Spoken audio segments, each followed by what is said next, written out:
So hello everyone, this is I Sharma and welcome back to YouTube channel let's start compete. I hope कि आप सभी लोग बढ़िया हैं। बहुत ही अच्छे से आप लोग पढ़ाई कर रहे हैं और आपको पता होगा कि एसएससी सीपीओ का आपका एग्जाम आने वाला है और उसी के रिगार्डिंग हम यहाँ पर एसएससी सीपीओ के प्रीवियस ईयर क्वेश्चंस यहाँ पर प्रैक्टिस करने वाले हैं। हमने लास्ट क्लास में देखा था 3 अक्टूबर को जो फर्स्ट शिफ्ट में आपके मैथ्स के क्वेश्चन थे वो पूरे 50 क्वेश्चन हमने वहां पर सॉल्व किए थे। इस क्लास में हम 3 अक्टूबर को 2023 में जो आपका सेकंड शिफ्ट में एग्जाम कंडक्ट हुआ था एसएससी सीपीओ का, उसके पूरे 50 क्वेश्चन यहाँ पर प्रैक्टिस करने वाले हैं। तो भाई यदि आप में से कोई भी हमारे चैनल पर पहली बार आया है तो चैनल को सब्सक्राइब जरूर करें। यदि आपको वीडियो पसंद आती है, क्लास पसंद आती है तो वीडियो को लाइक जरूर करें, कमेंट में लिखकर बताएं कि क्लास कैसी लगी। ठीक है, चलिए तो हम स्टार्ट करते हैं। पूरे 50 क्वेश्चन यहाँ पर हम प्रैक्टिस करने वाले हैं। तो फटाफट से भाई लोग पेन कॉपी लेकर बैठ जाइए। चलिए पहला क्वेश्चन देखें, आपकी स्क्रीन के ऊपर ये रहा। Find the greatest number which when divides this this this and this leaves a remainder 5 in each case. यहाँ पर बोला जा रहा है कि वह बड़ी से बड़ी संख्या ज्ञात कीजिए जिससे 261, 853 और 1221 को विभाजित करने पर प्रत्येक स्थिति में 5 शेषफल प्राप्त हो। मतलब ये बोला जा रहा है, देखो हिंदी में इसका मीनिंग थोड़ा सा अपोजिट निकल रहा है। इंग्लिश में क्या बोल रहा है, find the greatest number which when divides, मतलब ऐसा नंबर निकालिए जो इनको भाग करे। ठीक है, और हिंदी में देखिए वह बड़ी से बड़ी संख्या ज्ञात कीजिए जिससे इनको विभाजित करने पर। हाँ, तो वही मतलब निकल रहा है इसमें भी कि ऐसे बड़ी सी बड़ी संख्या निकालिए जब इनको डिवाइड करें ना तो हर नंबर को डिवाइड करने पर 5 शेषफल बचे। यहाँ पर एक बात ध्यान से सुनिएगा। फॉर एग्जाम्पल मैं आपको एक नंबर देता हूं, जैसे मैंने लिखा 7।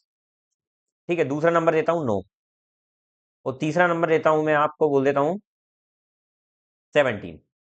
ठीक है, 17 या फिर 18 ले लीजिए, 18।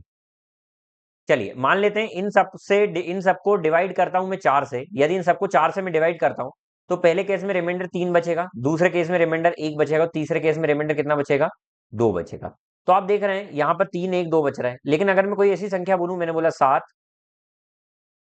और मैंने बोला 8 11 और एक और मैं संख्या ले लेता हूँ 19। अब इन तीनों को अगर मैं 4 से भाग करूंगा ना तो इसमें भी शेषफल 3 बच रहा है, इसमें भी शेषफल 3 बच रहा है, इनमें भी शेषफल 3 बच रहा है। शेषफल का मतलब क्या होता है, जब भी हम कोई संख्या को विभाजित करते हैं, डिवाइड करते हैं, तो जो सिंगल रह जाता है ना, जो कटता नहीं है, वही होता है शेषफल। फॉर एग्जाम्पल जैसे मैंने 7 को 4 से विभाजित किया तो 7 के अंदर कितने 4 4 के पेयर बैठे हुए हैं, जितने पेयर होते हैं उसको हम बोलते हैं क्वोशिएंट।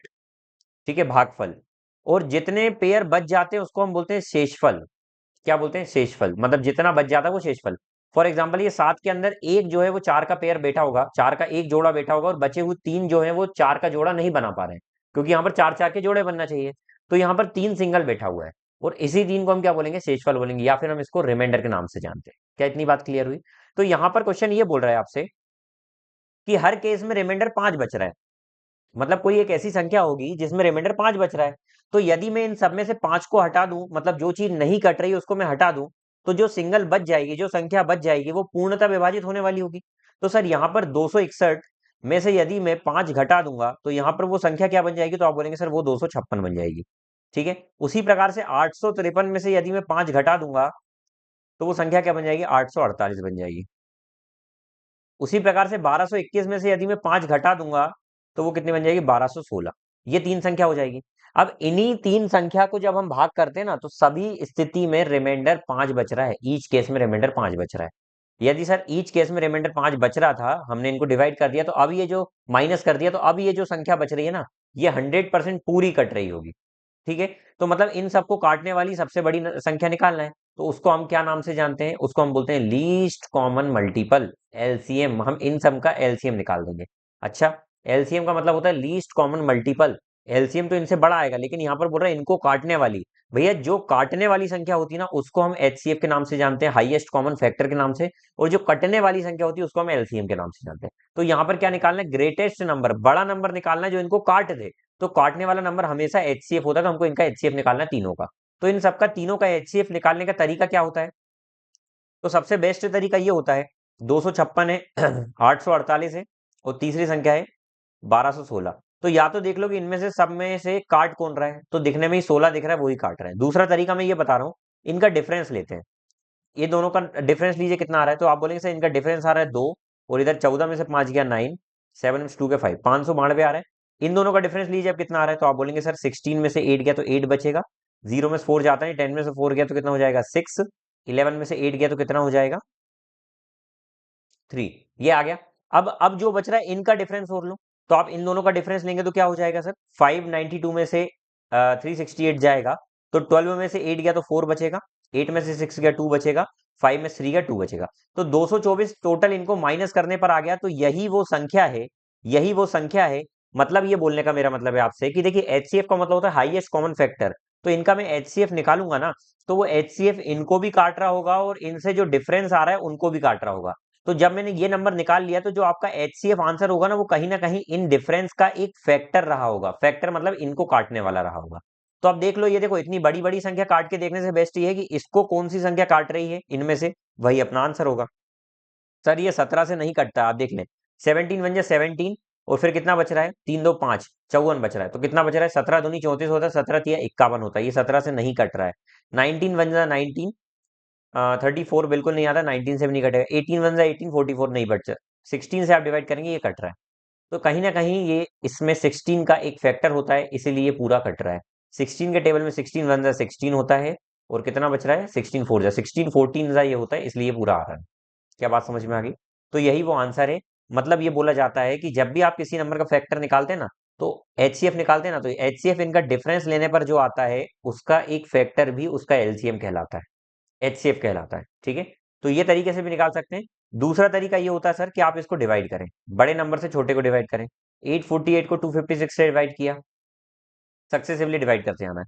फिर जो बचेगा उससे फिर अगले नंबर को डिवाइड करेंगे, अगला नंबर 1216 को। तो इस तरीके से कहानी चलेगी। जहां पर जीरो आ जाएगा ना, आपको स्क्रीन में दिख नहीं रहा होगा, जहां पर शेषफल जीरो आ जाएगा ना, वहां पर जो क्वेश्चन होगा वही उसका आंसर हो जाता है।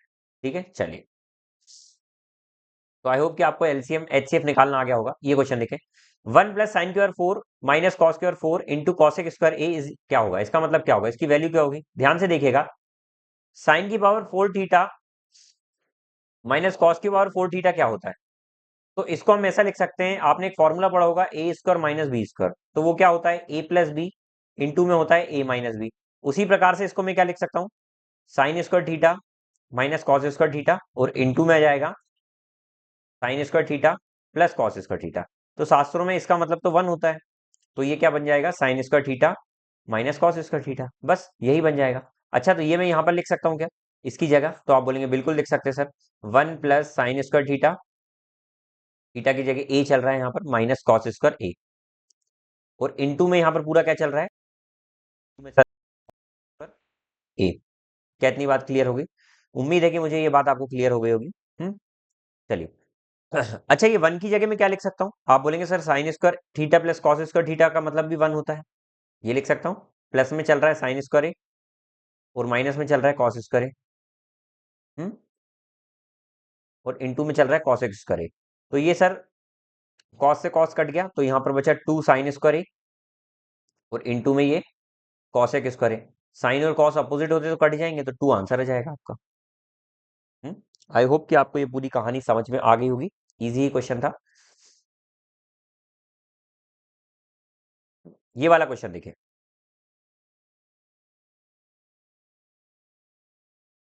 ये क्वेश्चन देखे ध्यान से।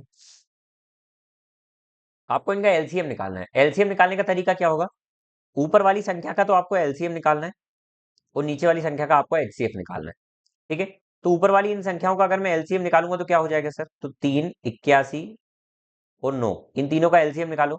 तो लीस्ट कॉमन मल्टीपल निकालने का तरीका ये है कि जो इन तीनों के पहाड़े में आ जाए वही एलसीएम होता है। तो इन तीनों के पहाड़े में आने वाला सबसे छोटा नंबर मेरे को जो है वो 81 खुद ही दिख रहा है, तो इनका एलसीएम ये हो गया। नीचे दिया हुआ है 2, 16 और 8, फ्रैक्शन वाले नंबर का एचसीएफ एलसीएम इसी प्रकार से निकलता है। तो इनका हमको एचसीएफ निकालना, तो इसका एचसीएफ कैसे निकलेगा, तो आप बोलेंगे सर एचसीएफ इसके डिफरेंस से भी निकाल सकते हैं, या फिर एचसीएफ का मतलब होता है कि जो इन सभी को काट दे वो एचसीएफ होता है। तो इन सबको काटने वाला सबसे बड़ा नंबर क्या हो जाएगा, तो आप बोलेंगे सर 2 ही ऐसा नंबर दिख रहा है जो इन सबको काट रहा है, बस यही आंसर है। तो 81 डिवाइडेड बाई 2 इसका आंसर है। ठीक है, जब भी फ्रैक्शन वाली क्वेश्चन आते हैं, फ्रैक्शन वाले में अगर एलसीएम निकालने का बोला तो ऊपर वाले जो न्यूमरेटर होता है उनका एलसीएम निकालेंगे, उसके अपोजिट नीचे वालों का एचसीएफ निकालेंगे। और यदि यहाँ पर आपसे एचसीएफ पूछा जाता तो ऊपर वालों का एचसीएफ निकालते और नीचे वालों का एलसीएम निकालते। क्या बात क्लियर हो गई? उम्मीद है कि आपको पूरे क्वेश्चन समझ में आ रहे हैं भाई। ठीक है, समझ में आ रहे हैं तो लाइक जरूर कर दें चैनल को। ठीक है, चैनल को लाइक नहीं, वीडियो को लाइक कर दें। ठीक है, चलिए अगला क्वेश्चन देखिए। The cost of painting the total surface area 30 meter high solid right circular cylinder at the rate of 25 per meter square is इतना. What is the volume of this cylinder? आपको cylinder का volume find करना है, ध्यान से सुनिएगा. Cost of painting the total surface area किसका निकालना है आपको? Right circular cylinder. भैया राइट सर्कुलर सिलेंडर दिया हुआ है. अच्छा सिलेंडर यही होता है.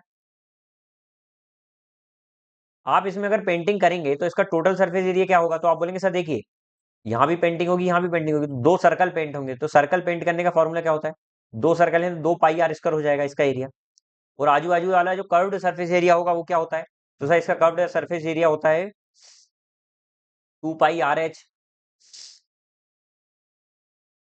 ठीक है, तो ये हो गया आपका टोटल सरफेस एरिया. ठीक है. अच्छा इसमें से यदि मैं 2 पाई r कॉमन ले लेता हूं तो अंदर क्या बच जाएगा? तो आप बोलेंगे सर r+h, ये कॉमन बच गया. तो ये हो रहा है इसका टोटल सरफेस एरिया. ठीक है. अच्छा ये टोटल सरफेस एरिया है, यहां से निकल जाएगा. और वो 25 के रेट से इसको पेंट कर रहा है, 25 रुपए के रेट से पेंट कर रहा है पर मीटर मीटर स्क्वायर के. मतलब हर मीटर स्क्वायर का रेट 25 है. तो इतने मीटर स्क्वायर एरिया पेंट करने में 25 के हिसाब से जो पैसा लगेगा वही रुपये की कीमत दी हुई है 18,425. क्या इतनी बात समझ में आ गई? चलिए अब यहाँ पर वैल्यू पुट कर देते हैं. यहाँ पर रेडियस कितनी दी हुई है देखिए. रेडियस नहीं दी हुई, यहाँ पर आपको सिर्फ हाइट दी हुई है. देखिए 30 मीटर हाइट दी हुई है, तो हाइट पुट कर देंगे 30. ठीक है चलिए पुट करते हैं. 2 में 22/7 इंटू में रेडियस. बहुत ही अच्छा क्वेश्चन लग रहा है ये मुझे. ठीक है 30 इंटू में 25. अच्छा ये 25 को डिवाइड में भेज देंगे तो डिवाइड कर देते हैं डायरेक्ट. 25 के टेबल में 7 टाइम्स में 175 होगा. 9 बचा 92. 25 3 से 75 हो जाएगा. 75 15 16 17 फिर 175 7 बार में चले गया. अच्छा 11 2 जा 11 6 जा 66 11 7 जा 77. क्या इतनी बात क्लियर हो गई? तो r इंटू r+30 जो बचा, यदि मैं सभी को इधर ले आऊं तो क्या बचेगा? 67 इंटू में 7 अपॉन में 2 इंटू में 2 ये बच रहा है. अब थोड़ा सा घूर कर आपको देखना पड़ेगा, ध्यान से सुनिएगा. ये 67 तो एक प्राइम नंबर है तो इसको तो मैं ब्रेक नहीं कर सकता. तो कहीं ना कहीं सर ये यहाँ पर 67 तो आ रहा होगा. तो 67 मान लेते हैं सर, ये नंबर बन रहा होगा 67. और ये बचा हुआ 7 कौन रहा होगा? आर रहा होगा. तो आप थोड़ा सा बुद्धि लगाएं सर. तो अगर रेडियस 7 रही होगी, मान लेते ये दो दो भी है तो दोनों को डिस्ट्रीब्यूट कर देते हैं. रेडियस यदि 7/2 रही तो यहाँ पर क्या सेटिस्फाई हो रही है? देखते हैं हम यहाँ पर. देखिए 7/2 तो यहाँ हो गया. यहाँ पर 7/2 यदि मैं इसको रखता हूँ 30 के साथ तो ये मिलकर क्या बन रहा है? तो आप बोलेंगे सर ये 67/2 बन रहा है. तो देखिए हमारी कहानी सेटिस्फाई हो गई. मतलब यहाँ से रेडियस जो हमारी आ गई वो कितनी आ गई? 7/2 आ गई. इस तरीके से आपको घूर कर देखना था. आपको वॉल्यूम निकालना है सिलेंडर का. सिलेंडर का वॉल्यूम क्या होता है? तो आप बोलेंगे सर सिलेंडर का वॉल्यूम होता है πr²h, ये होता है.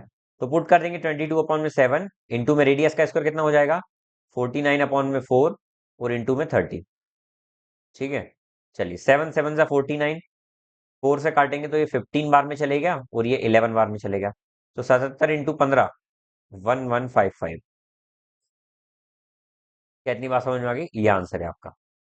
ठीक है. मुझे उम्मीद है कि ये पूरे क्वेश्चंस आपके भेजे में जा रहे होंगे. ठीक है चलिए भाई अगले क्वेश्चन पे चलते हैं. The table given the table given below shows the number of products sold by 4 shopkeeper A, B, C, D in 4 different days. If total product sold by A and B including all 4 days is 3000 and 3500 respectively. मतलब A ने जो sold किए वो total कितने करे? 3000. तो sir देखिए 1000 यहाँ हो गया, 500 यहाँ हो गया, 800 यहाँ हो गया, टोटल 3000 बोल रहा है ना. तो 8 5 13 2300 हो रहा. तो ये यहाँ पर 700 सोल्ड कर रहा होगा. उसके बाद बोला 3500 बी कर रहा है.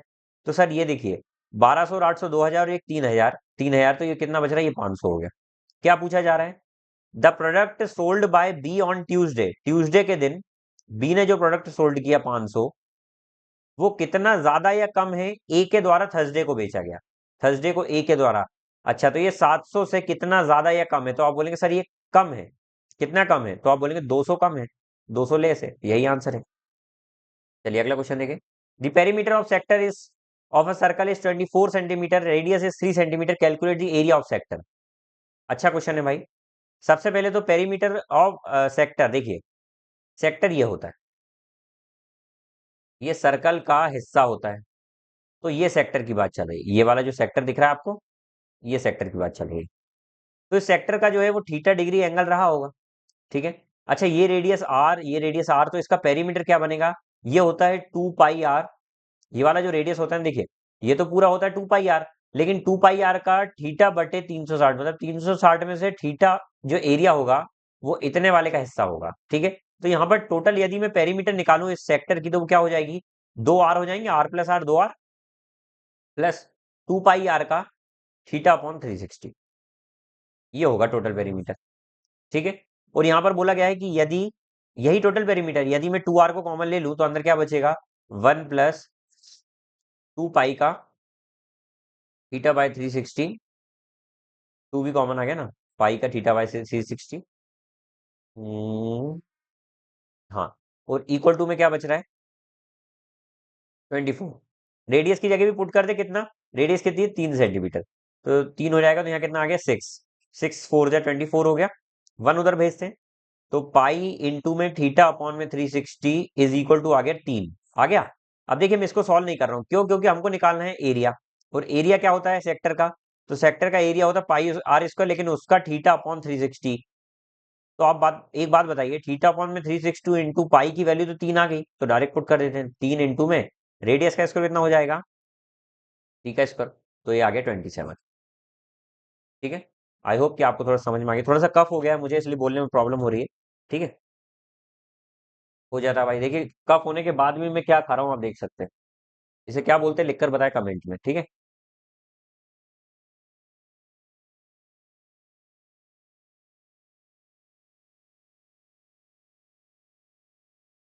ये क्वेश्चन देखें,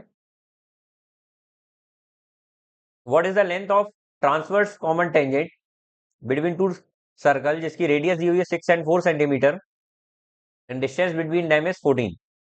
इसका डायरेक्ट फॉर्मूला होता है, जब भी आपको ट्रांसवर्स कॉमन टेंजेंट निकालना हो तो उसका फॉर्मूला होता है अंडर रूट में डी स्क्वायर माइनस में R1 प्लस R2 का होल स्क्वायर। तो दोनों के बीच की डिस्टेंस दी हुई है 14 का स्क्वायर माइनस 6 और 4 ऐड करके उनका स्क्वायर, 196 माइनस में 100, तो अंडर रूट में 96 आ गया, अंडर रूट में 96 को क्या लिख सकता हूं मैं, 4√6। चलिए अगला क्वेश्चन देखें, सुखवीर ने बिक्री के लिए कुछ खराब होने वाली चीजें खरीदी जिनमें से 30% चीजें बेची नहीं जा सकी। अच्छा देखिए, 30% चीज तो उसने बेची ही नहीं, ठीक है, ये खराब हो गई थी, मतलब 30% चीज खराब हो गई, बाकी 70% उसने बेची, ठीक है। उसने क्या बोला है, सुखवीर ने बिक्री के लिए कुछ खराब होने वाली चीजें खरीदी, लेकिन उनमें से 30% चीजें बेची नहीं जा सकी और खराब हो गई, ठीक है। हालांकि सुखवीर बाकी वस्तुओं को उस मूल्य पर बेचने में कामयाब रहा है जिससे उसे 19% का समग्र लाभ अर्जित होना है। मतलब क्या, इस 30% ये तो खराब हो गई, लेकिन जो 70% थी उसने कुछ प्रॉफिट पर बेच दिया, इसको मान लेते X% प्रॉफिट पर बेचा, इस प्रकार से उसको टोटल कुल ना 19% का लाभ हो गया। लेकिन आपके मन में आ रहा होगा सर कि ये 30% तो खराब हो गई थी, तो इसको कितने में बेचा होगा, जब 30% पूरी ही खराब हो गई तो इसको तो उसने 100% लॉस पर बेचा ना, 100% लॉस पर बेचा और टोटल 19% का प्रॉफिट हो रहा है। तो यहाँ पर इतने को देखकर आपके मन में घंटी बजना चाहिए मिक्सचर एंड एलिगेशन की।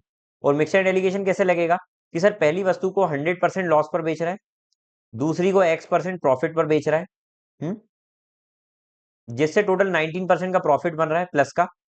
और इस प्रकार से जो रेशियो बनेगा ना, ये रेशियो बन जाएगा वस्तु का 3:7। इनका डिफरेंस लेंगे तो कितना आ रहा है, 119।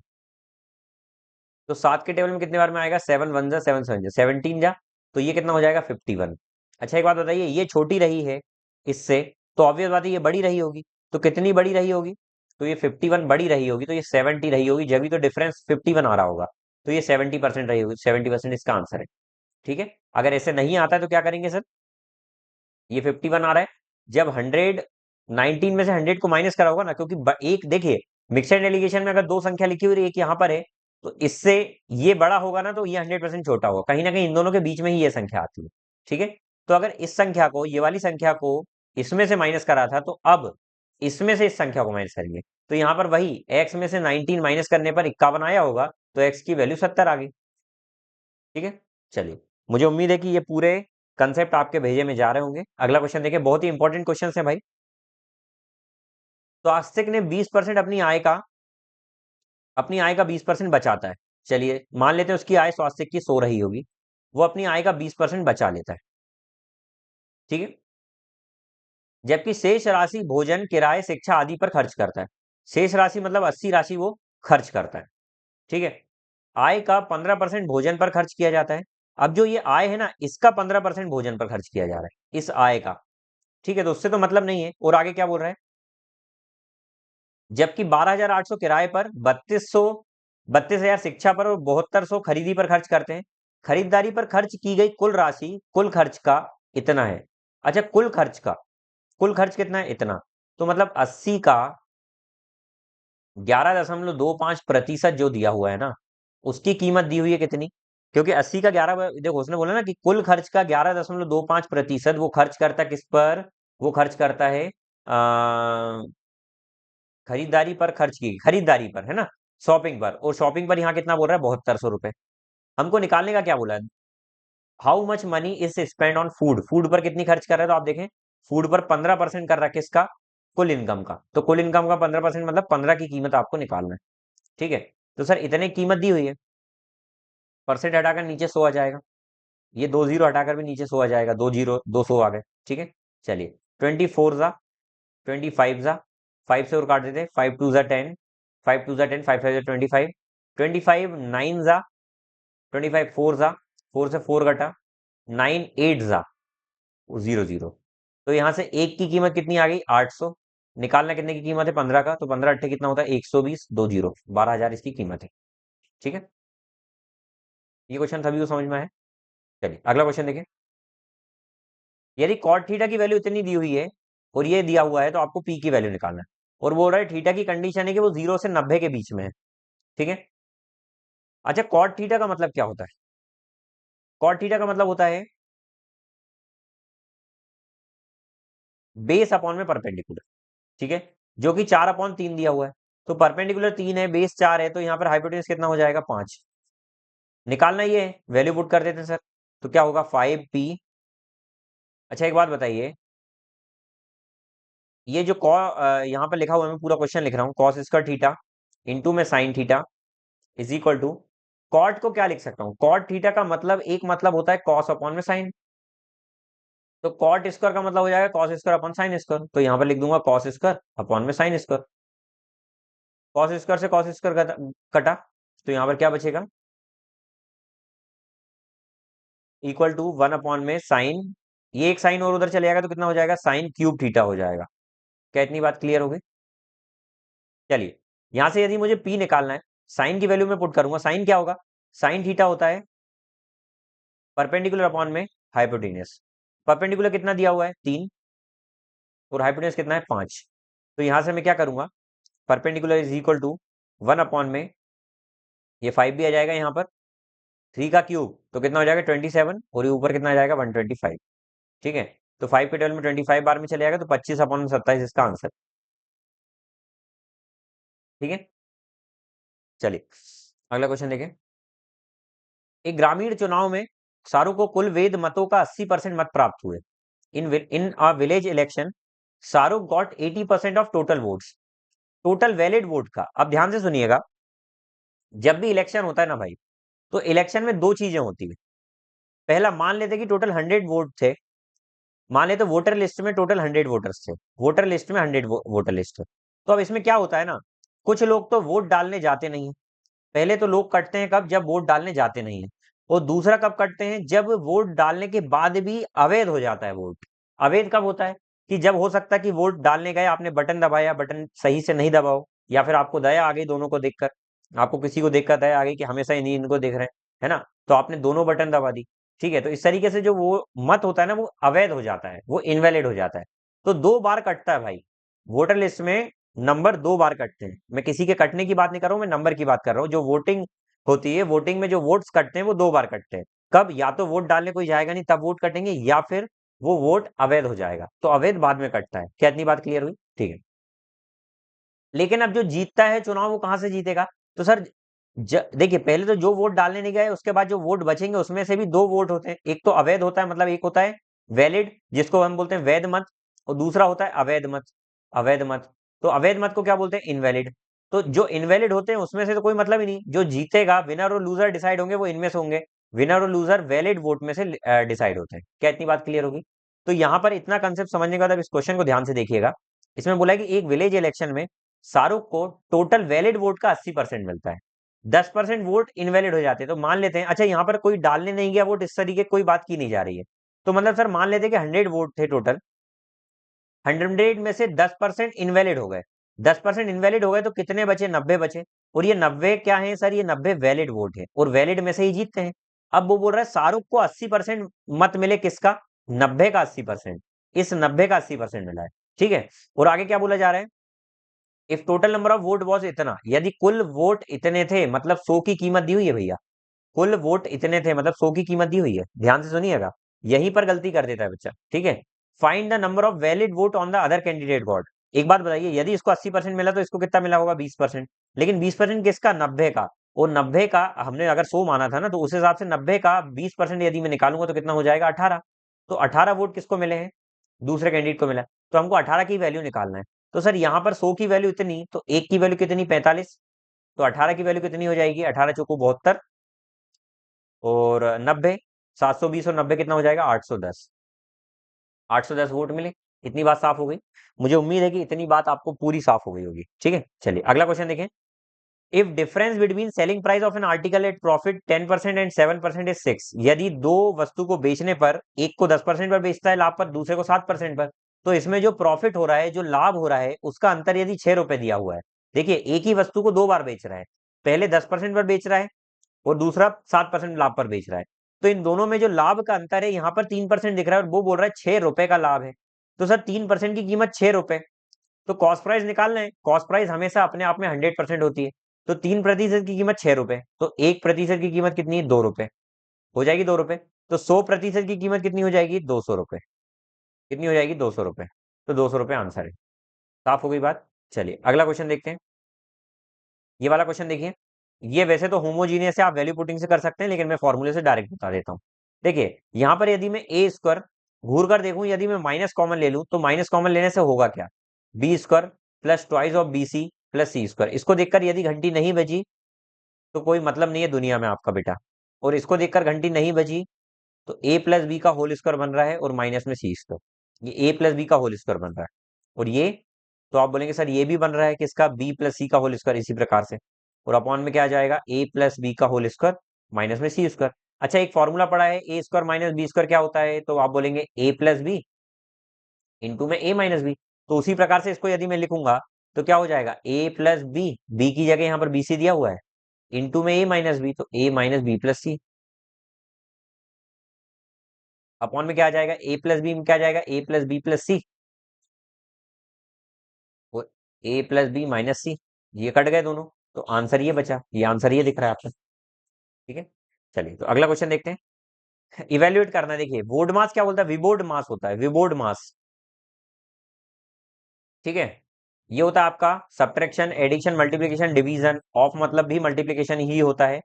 बी मतलब होता है ब्रैकेट, और इसका मतलब होता है बार, जो ये बार। तो सबसे पहले बार सॉल्व करना है। 4.3 में से इसके बार का मतलब ये भी होता है कि आपको साइन को इग्नोर करना है, बार के साइड में जो साइन लगे उसको इग्नोर करना है, नॉर्मल जो दिया है वो सॉल्व करना है। तो आप ऐसा नहीं करते कि सर देखिए अगर 4.3 माइनस में 2.2 होता तो ये इन दोनों का मतलब होता कि आप इसको जोड़कर लिखेंगे 6.3, माइनस माइनस प्लस होता है। लेकिन जब बार लग जाता है तो बार का मतलब होता है कि जिसके ऊपर बार लगा है उसको ही लेना, उसके अलावा जो बच रहा है उनको काट देना।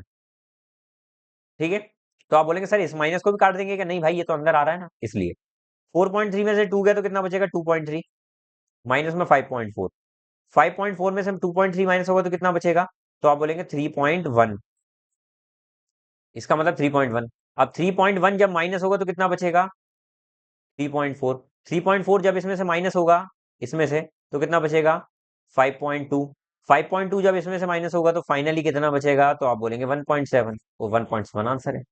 ठीक है, चलिए अगला क्वेश्चन देखें भाई लोग। If cos theta is equal to इतना, तो आपको इसकी वैल्यू निकालना है। भैया हमेशा ध्यान देना, साइन 90 माइनस थीटा होता है कॉस थीटा, उसी प्रकार से cos 90 माइनस थीटा होता है sin थीटा। उसी प्रकार से tan 90 माइनस थीटा होता है cot थीटा। और उसी प्रकार से cot 90 माइनस थीटा होता है tan थीटा। तो हमारा यहाँ कहानी बन गई सर, cot 90 माइनस थीटा कितना हो जाएगा, tan थीटा हो जाएगा। तो हमको tan की वैल्यू निकालना है। अच्छा, cos का मतलब क्या होता है, तो आप बोलेंगे सर cos का मतलब होता है बेस अपॉन में हाइपोटेनियस, और उसकी वैल्यू कितनी दी हुई है, 15 अपॉन में 17। तो हाइपोटेनियस 17 है पर बेस 15 है, तो परपेंडिकुलर कितना हो जाएगा, 8। क्योंकि 8, 15 और 17 एक ट्रिपलेट के नाम से जाना जाता है। ठीक है, ये चीज याद करना पड़ेगा आपको। तो टेन थीटा कितना हो जाएगा, परपेंडिकुलर अपॉन में बेस, परपेंडिकुलर कितना है 8 और बेस कितना है 15, तो 8 अपॉन में 15 इसका आंसर है। ठीक है, चलिए अगला प्रश्न आपकी स्क्रीन के ऊपर ये रहा, देखिए इस क्वेश्चन को सॉल्व करिए।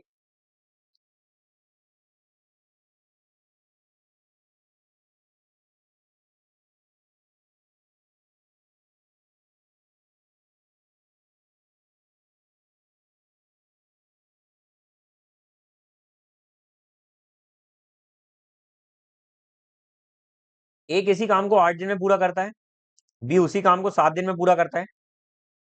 तो दोनों मिलकर करेंगे। देखिए सबसे पहले तो इसका एलसीएम लेते हैं, 56 टोटल काम हो गया। तो ए भैया इसकी एफिशिएंसी 7 आ जाएगी और इसकी एफिशिएंसी 8 आ जाएगी। एफिशिएंसी कैसे निकलती है, एफिशिएंसी का मतलब होता है टोटल वर्क अपॉन में डेज, उससे एफिशिएंसी आती है। तो हम वही कर रहे हैं, टोटल वर्क 56 माना था, उस हिसाब से इनकी एफिशिएंसी 7 आ गई।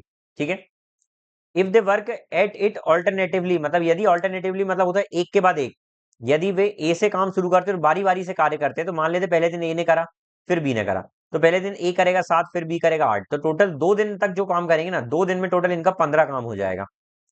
तो यदि मैं देखूं तो सर इसका अगर मैं 3 गुना कर दूं तो 6 दिन में ये 45 काम तो कंप्लीट कर देंगे। 6 दिन में 45 काम कंप्लीट हो गया। ठीक है, तो आंसर 6 से तो बड़ा ही आएगा, सभी बड़े हैं। 7वें दिन कौन काम करेगा, तो आप बोलेंगे सर 7वें दिन वापस ए ही काम करेगा 7 एफिशिएंसी से, टोटल 7 काम कर देगा। तो इनका टोटल 52 काम कंप्लीट हो जाएगा। अब अगला कौन काम करेगा, तो सर अब 8वें दिन काम नहीं होगा, अब 8वें दिन पूरा नहीं ले रहा, क्यों, क्योंकि 8वें दिन काम करने के लिए बी जो है वो 8 क्षमता से काम करेगा, लेकिन हमारे पास 52 काम कंप्लीट हो चुका है, हमको 56 ही काम कराना है। तो टोटल जो 4 काम बचा हुआ है ना, 4 काम जो शेष बचा हुआ है रिमेनिंग, वो कौन करेगा, बी करेगा। कौन करेगा, बी, और बी किस क्षमता से करेगा, 8 की क्षमता से। तो इतने दिन में कंप्लीट होगा, मतलब 1/2 दिन में कंप्लीट होगा। तो सर 7 दिन तो पहले लग ही गए थे और बाकी एक्स्ट्रा आधा दिन और लग रहा है, तो 7.5 दिन इसका आंसर हो जाएगा। ठीक है, 7.5 दिन, साढ़े। ठीक है, चलिए ये देखते हैं। बहुत ही सुंदर क्वेश्चन है भाई। ठीक है, यहां पर मैं ये बोलता हूं, डायरेक्ट वैल्यू पुट कर देता हूं। देखिए पहली चीज तो यहां पर इक्वेशन कितनी है, तो आप बोलेंगे सर यहां पर 2 इक्वेशन है, और वेरिएबल कितने हैं, आप देखें ध्यान से। तो वेरिएबल मतलब होता है जो जो बदलती रहती है ना संख्या, ए बी सी डी, इनको वेरिएबल बोलते हैं। कितने वेरिएबल हैं, 1, 2, 3, 4, 5, एन, 6, टोटल 6 वेरिएबल है। तो अगर 2 इक्वेशन है, 6 वेरिएबल है, तो हम 4 वेरिएबल को मन से कुछ भी मान सकते हैं। आप बोलेंगे मन से कुछ भी, लेकिन मन से मानने के बाद आंसर कभी भी 0 या इंफिनिटी में नहीं आना चाहिए, क्योंकि या 2 ऑप्शन सेम नहीं होना चाहिए। 2 ऑप्शन सेम, बस ये कंडीशन फॉलो ना हो तो अपना आंसर सही आ जाएगा। ठीक है, चलिए तो हम देखते हैं, हम ये बोल रहे हैं आपसे कि ए को और एल को, यदि ए को और एल को दोनों को मैं इक्वल मान लेता हूं, 1 ही मान लेता हूं, तो क्या अपना आंसर आ पाएगा। तो हम देखते हैं यहां पर सर, तो ए और एल को अगर मैंने 1 मान लिया, तो ए एल को 1 पुट करा तो 1 प्लस एम अपॉन में बी इज इक्वल टू 1, तो एम अपॉन में बी की वैल्यू आ जाएगी 0। अच्छा, यहां पर यदि मैं वैल्यू पुट करूंगा, तो ए और एल तो 1 हो गया, 1 प्लस सी अपॉन एन कितना आ जाएगा, तो सी अपॉन एन यहां से देखूंगा, देखिए हमने एम अपॉन बी कितना आ गया, 0, तो यदि मैं 0 यहां पर पुट करूंगा इस इक्वेशन में, तो 0 प्लस एन अपॉन में सी इज इक्वल टू 1, तो एन अपॉन में सी की वैल्यू कितनी आ गई, 1 ही आ जाएगी। हमको यहाँ वैल्यू पुट करना है। तो एल अपॉन में ए कितना हो गया, तो आप बोलेंगे एल अपॉन में ए तो हो गया 1, प्लस सी अपॉन में एन कितना हो जाएगा, तो सी अपॉन में एन हो जाएगा 1, तो यहाँ तो आंसर 2 आ गया, और यहाँ पर 2 तो आंसर मैच ही नहीं हो रहा है। एक बार फिर से ध्यान से देख लो भाई, एम अपॉन में बी यहाँ से 0 आ गया है। यदि मैंने ए और एल को 1 मान लिया, ए और एल को 1 मान लिया, तो आंसर यहाँ पर 1 आ जाएगा, 1 में से 1 गया 0 आ जाएगा, तो एम अपॉन में बी 0 हो गया। यहाँ पर ये 0 हो गया, तो एन अपॉन में सी इधर 1 आ गया। यहाँ पर वैल्यू पुट करेंगे ए अपॉन में एल, ये हो जाएगा 1 प्लस एन अपॉन में सी कितना आ रहा है 1। आंसर 2 क्यों आ रहा भाई? आंसर 2 तो आना ही नहीं चाहिए। हम्म फिर से चेक करते हैं एक बार, पूरा रब कर दीजिए। इसको दूसरी मेथड से कर लेते हैं। मैं ये बोलता हूँ कि यहाँ पर 1/2 प्लस 1/2 का कॉम्बिनेशन मैच हो रहा है क्या? मतलब ए को यदि मैं 1 मान लेता हूँ और बी को 2 मान लेता हूँ और एम को 1 मान लेता हूँ और एन को भी 1 मान लेता हूँ, तो हमारा काम बन रहा है। कैसे बन रहा है आप बोलेंगे? देखिए, ये हो गया 1/2, ये हो गया 1/2, ये हो गया 1/2, ये हो गया 1/2। तो आप बोलेंगे सर ये तो सेटिस्फाई नहीं हो रहा, क्यों? क्योंकि यहाँ पर ये 2 आ रहा है तो इसको 2 करो, इसको 1 करो, ये तो हो गया। अब यहाँ पर एन कितना माने कि ये अपना सेटिस्फाई हो जाए? देखिए मैं पूरा बता देता हूँ कहानी क्या बोलना चाह रहा हूँ मैं। ध्यान से देखिएगा इस क्वेश्चन को, ठीक है? इस क्वेश्चन को ध्यान से देखना, ठीक है? मैं ये बोल रहा हूँ कि अगर ए अपॉन में एल प्लस एम अपॉन में बी दिया हुआ है, ये 1 दिया हुआ है, और दूसरा बी अपॉन में एम प्लस एन अपॉन में सी इज इक्वल टू 1 दिया हुआ है। मैं यहाँ पर ये बोल रहा हूँ कि यदि मैं इसको 1/2 मान लूँ और इसको भी 1/2 मान लूँ, तो हमारा ये 1 सेटिस्फाई हो रहा है। मतलब यहाँ से मैंने ए को 1 माना, बी को 2 माना, एम को 1 माना और एल को भी 2 माना। तो उस हिसाब से यदि मैं यहाँ पुट करूंगा वैल्यू, तो बी तो 2 आ गया, एम 1 आ गया। क्या एन पुट करा आपने? एन और सी नहीं पुट करा, तो एन और सी कितना आ जाएगा? तो एन अपॉन में सी यदि निकालेंगे तो वो -1 आ जाएगा, ठीक है? अब यहाँ पर पुट कर देते हैं, तो यहाँ पर पुट करेंगे तो एल और ए कितना आ जाएगा? तो एल हो जाएगा 2, ए कितना आ जाएगा 1, उसके बाद एन अपॉन में सी -1 हो जाएगा, दो में से एक गया एक, तो देखिए एक आंसर सेटिस्फाई कर रहा है, ठीक है? तो इसी तरीके से करते हैं, यही बेस्ट है, वैल्यू पुटिंग ही बेस्ट है। बट मुझे एक तरीका यहाँ पर समझ में ये नहीं आ रहा है कि यदि हमने ए और एल को इक्वल पुट कर दिया, इक्वल 1 पुट कर दिया, तो यहाँ पर आंसर क्यों सेटिस्फाई नहीं हो रहा है? 1 प्लस एम अपॉन में बी इज इक्वल टू 1, तो एम अपॉन में बी इज इक्वल टू हो जाएगा 0। भैया यहाँ से दो वैल्यू 0 हो रही है, एम भी 0 हो रहा है, बी भी 0 हो रहा है, और एम और बी 0 हो रहे हैं, तो यहाँ से कोई इशू नहीं है, ये भी 0 हो जाएगा। प्लस एन अपॉन में सी कितना आ रहा है? मतलब इनडायरेक्टली यहाँ पर ये बोला जा रहा है कि ए और एल को 1 पुट कर देते हैं अगर हम, और एम और एन को 0 पुट कर देते हैं। अगर ए और एल को 1 पुट कर देते हैं और एम और एन को 0 पुट कर देते हैं, तो देखिए एम और एन को 0 पुट कर दिया, और अगर यहाँ 0 पुट कर दिया भाई, तो डिनोमिनेटर में 0 नहीं होना चाहिए। देखिए यहाँ पर ये कंसेप्ट बन रहा है कि अगर डिनोमिनेटर में आपने 0 कर दिया ना, डिनोमिनेटर में 0 का मतलब होता है इन्फिनिटी, तो कभी भी इन्फिनिटी पैटर्न नहीं बनना चाहिए। इन्फिनिटी का मतलब होता है 1/में इन्फिनिटी, 1/0, 1/0 अगर आ गया तो वो इन्फिनिटी हो जाएगा, और इन्फिनिटी कभी भी नहीं बनना चाहिए। क्या इतनी बात साफ हो गई? ठीक है, चलिए, तो आपको ये बात समझ में आ गई कि क्यों नहीं पुट करना है, ये है ना, हमको वैल्यू ऐसी पुट करना है जिससे आंसर आए। चलिए अगला क्वेश्चन देखें। इसका एलसीएम निकालना है, ये वही क्वेश्चन है, ऊपर वालों का एलसीएम, नीचे वाले का एचसीएफ। मैंने बोला था ना, फ्रैक्शन का अगर एलसीएम या एचसीएफ निकालने का है, तो जो निकालने का है तो ऊपर वाले को तो वही निकालना है। 1 3 4 9 का अगर मैं एलसीएम निकालूं, लीस्ट कॉमन मल्टीपल, मतलब इन सब से डिवाइड होने वाला सबसे छोटा नंबर क्या, तो सबसे बड़े वाले का टेबल पढ़ लो। 9 सबसे नहीं कटेगा, 18 सबसे नहीं कटेगा, 27 सबसे नहीं कटेगा, 36 सबसे कट जाएगा, तो इन सबका एलसीएम आ गया 36। एचसीएफ क्या होता है? जो इन सबको काट दे, तो इन सबको काटने वाला नंबर मुझे कोई नहीं दिख रहा है, ऐसा कॉमन सिर्फ एक ही दिख रहा है, तो आंसर आ जाएगा 36/1। तो आंसर कितना हो गया? 36, ठीक है? चलिए, दिए गए पाई चार्ट का अध्ययन कीजिए और निम्नलिखित प्रश्न का उत्तर दीजिए। पाई चार्ट एक कस्बे में एक फ्लैट के निर्माण के लिए विभिन्न मदों पर 3 करोड़ रुपए के कुल व्यय को दर्शाता है, ठीक है? चलिए, तो श्रम और इमारती लकड़ी के कुल व्यय का प्रतिशत ज्ञात कीजिए। देखिए, श्रम मतलब लेबर होता है 65 डिग्री, इमारती लकड़ी मतलब टिम्बर होता है 45 डिग्री, तो टोटल 110 डिग्री है सर। 110 डिग्री कितने में से? 360 में से। वो हमसे बोल रहा है प्रतिशत कितना व्यय हो रहा है, तो सर इसको परसेंट में लाने के लिए 100 का मल्टीप्लाई कर देंगे। फ्रैक्शन को परसेंट में ले आने के लिए परसेंट 100 का मल्टीप्लाई होता है, तो इसको हम काटेंगे तो कितना हो जाएगा? 1100/36, तो हो जाएगा, 4 से काट देते हैं, 4 से काटेंगे तो 4 9 से 36 हो जाएगा, 25 250 और 25 275 हो जाएगा। तो 9 30 जा और 5, 35/9 आंसर है। यदि साधारण ब्याज देने वाली किसी बैंक के खाते में 80 रुपए की राशि 2 वर्षों में 96 हो जाती है, भैया 80 रुपए की राशि 2 वर्षों में 96 हो रही है, मतलब कितना ब्याज मिल रहा है? 16 ब्याज मिल रहा है। कितने साल में? 2 वर्षों में। तो सर एक वर्ष में कितना मिला होगा? तो आप बोलेंगे एक वर्ष में 8 ब्याज मिला होगा। एक वर्ष में 8 ब्याज मिल रहा है 80 पर, तो 80 पर 8 ब्याज मिलने का मतलब होता है 1/10। 1/10 का मतलब है 10% ब्याज दर है। तो सर 5 साल बाद राशि कितनी हो जाएगी? 62,000 की। तो सर 5 साल में यदि ब्याज जोड़ेंगे तो 5 साल में टोटल 50% ब्याज लग जाएगा। तो सर 62,000 का 50% ब्याज निकालना है, तो 50,000 कितना हो जाएगा? 31,000 ब्याज।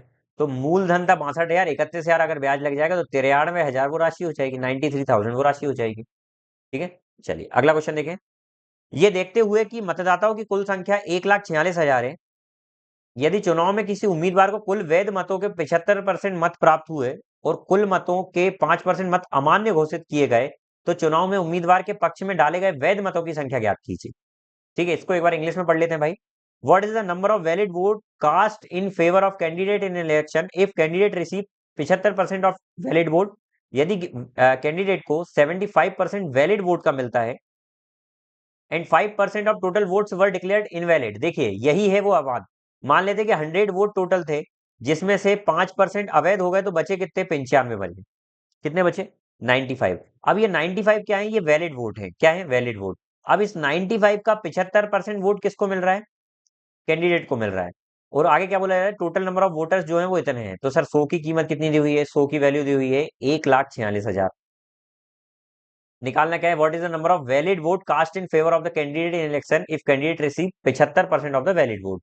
यदि वैलिड वोट का 75% उसको वोट मिलता है, तो आपको निकालना क्या है? बस इतना ही दिया हुआ है क्या? What is the total number of valid votes in favour of the election? देखिए, number of valid vote cast in favour of candidate in election if candidate receive 75% of total valid vote. ठीक है, कुछ नहीं करना है आपको। 100 की value दी हुई है, आपको निकालना क्या है? 95 का 75%। 75% का मतलब क्या होता है? 3/4। 95 का 3/4 आपको निकालना है। तो सर यहाँ से एक की वैल्यू तो ये हो जाएगी 1460।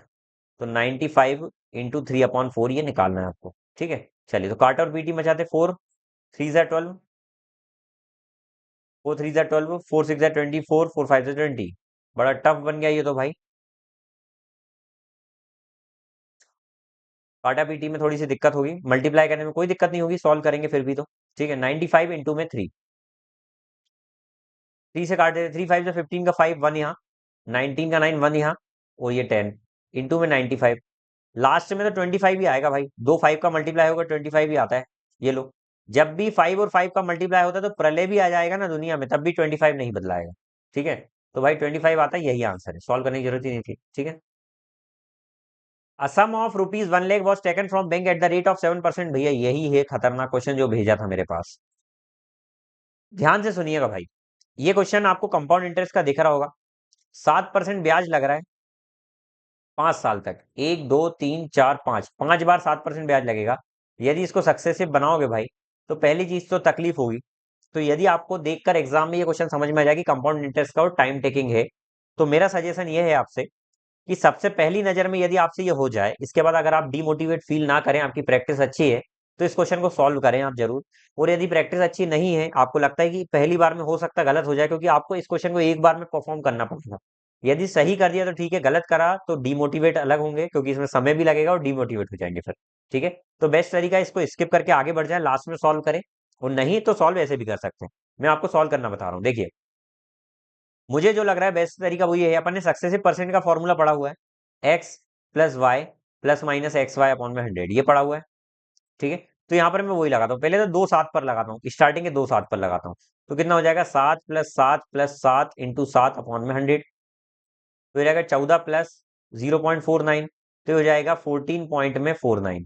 अच्छा, इनने अप्रॉक्स का बोला है, तो क्या मैं इसको अप्रॉक्स 15 मान लूँ? 14.5 मान लूँ? 15 तो ज्यादा हो जाएगा, 14.5। तो 14.5 मतलब इन दोनों का यूज करके आया 14.5। अच्छा, इन दोनों का यूज करके भी आएगा 14.5। तो अब इन दोनों में सक्सेसिव लगाओ, तो हो जाएगा 14.5 प्लस 14.5 प्लस 14.5 इंटू में 14.5 अपॉन में 100। तो ये तो हो जाएगा 29 प्लस इसका मल्टीप्लाई। देखिए भैया, मल्टीप्लाई करना है, मैं बेसिक क्लास में आपको बता चुका हूँ, इंटू में 145 कैलकुलेशन की क्लास में। 5 5 का मल्टीप्लाई होता है 25 ही आएगा। बची हुई राशि अगर सेम है, तो जो राशि सेम है उसका उसके अगले नंबर में मल्टीप्लाई कर दो। 14 का 15 में करेंगे तो 210 आएगा। 150 और 60, तो कितना आ गया? 210, 25। कितने के पहले पॉइंट? एक दो के पहले पॉइंट, वो दो जीरो हटाकर चार के पहले पॉइंट, तो कितना हो जाएगा? 31.1025 हो गया। अच्छा, उसके बाद एक और बच रहा है 7, क्योंकि इन पूरा मिलाकर आ गया 31.105। इसका आप 7 के साथ लगा दो सक्सेस परसेंट, प्लस में 31.1025 इंटू में 7 डिवाइड बाय 100, तो कितना हो जाएगा? ये हो जाएगा 38.1025 प्लस, देखते हैं भैया ये कितना आएगा। 7 5 जो 35 का 5, 3 यहाँ, 14 और 3 17 का 7, 1 यहाँ, 7 7 21, चार के पहले पॉइंट और दो छह के पहले पॉइंट, 2 4 6 दिया जाएगा। तो आंसर कितना आ गया? 38.1025। ठीक है, और दूसरा आ गया 2.177175, तो आ जाएगा 75697 40.27। तो आप देखिए 40.27, तो अप्रोक्स हमने थोड़ा सा ज्यादा माना था, तो आंसर थोड़ा सा कम आएगा, तो यही सबसे पास दिख रहा है। ठीक है, वो देखो, ये 1 लाख सैलरी दी हुई थी। जब भी ऐसा क्वेश्चन आएगा ना, तो अगर 1 लाख की जगह और कुछ दे देता तो फिर तो इस क्वेश्चन को सॉल्व करना ही नहीं था, लेकिन 1 लाख दिया हुआ है इसलिए हमने सॉल्व करा। 1 लाख देने से सॉल्व क्यों कर दिया भैया? 1 लाख देने से, ये सॉल्व करने से क्या होगा, क्या फायदा होगा? ये इजिली अपनी वैल्यू आ जाएगी उसमें। ठीक है,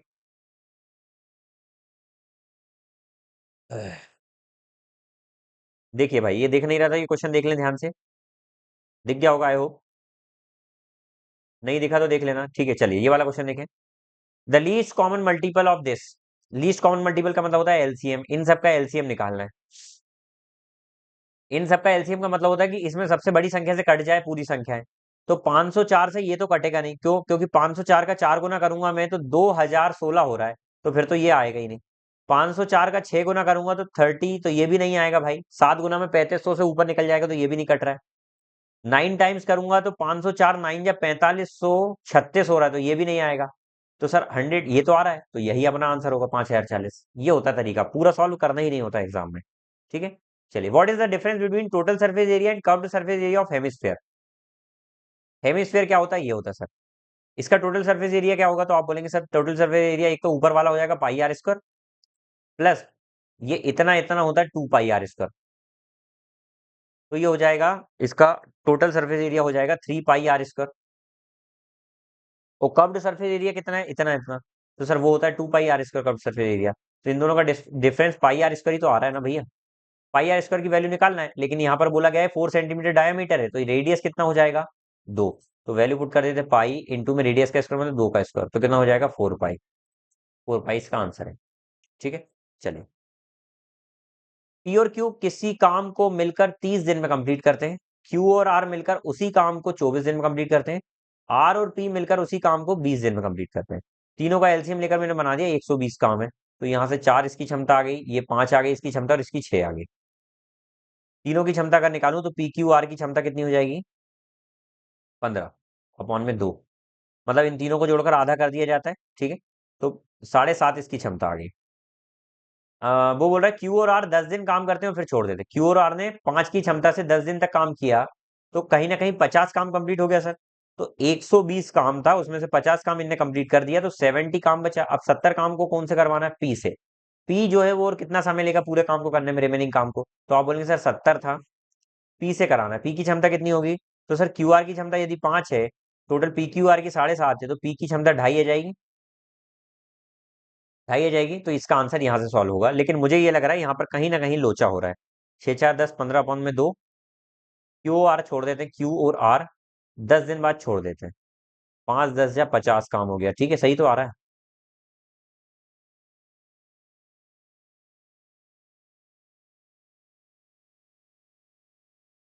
ठीक है, चलिए सॉल्व करते हैं इसको। 1 0 आ गया,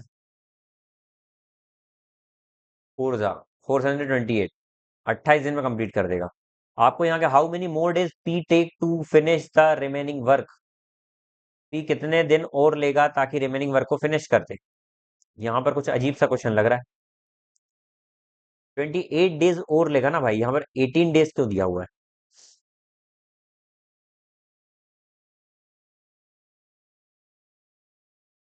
एक सेकेंड, तीनों ने मिलकर काम किया था ना, 15/2 की स्पीड से 10 दिन तक काम किया ना।